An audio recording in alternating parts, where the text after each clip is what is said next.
She took the trip and didn't come to my wedding. She was in the same hotel, down the hall from the ceremony, and she never showed up. This is the diary of humans, where we sit with the choices people make and the consequences they carry. Last January, I got married in Bali. It was a destination wedding.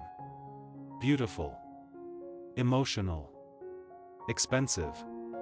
We knew not everyone could afford to travel that far.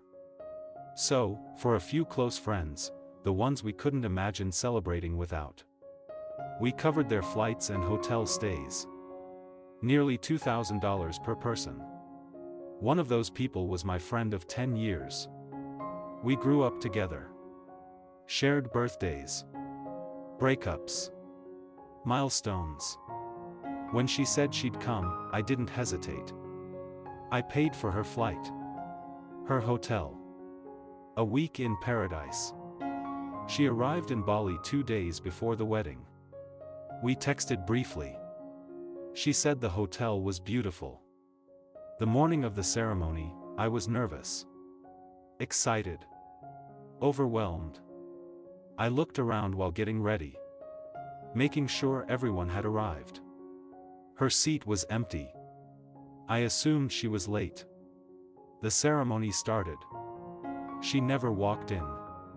Afterward, I checked my phone. No message. No explanation.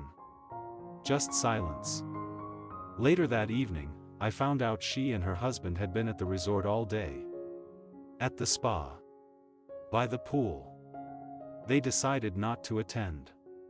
When I finally asked her why, she said her husband didn't feel like going. And since the trip was already paid for, they decided to treat it like their honeymoon instead. I didn't know what to say. It wasn't just the money. It was the choice. We paid for them to witness something sacred, to stand beside us. And they chose convenience instead. We'd been friends for a decade. 10 years. And in one moment, I felt replaceable. Embarrassed. Used. My family paid their own way. His family paid their own way. The only people we covered were the ones we believed wouldn't be there otherwise. She told me she was coming.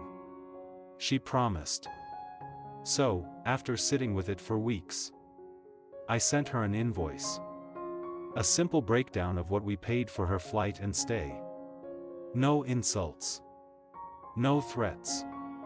Just numbers. She didn't take it well. Some mutual friends think I went too far. They say I should have just let it go. That friendships aren't transactions. Maybe they're right. But I keep thinking.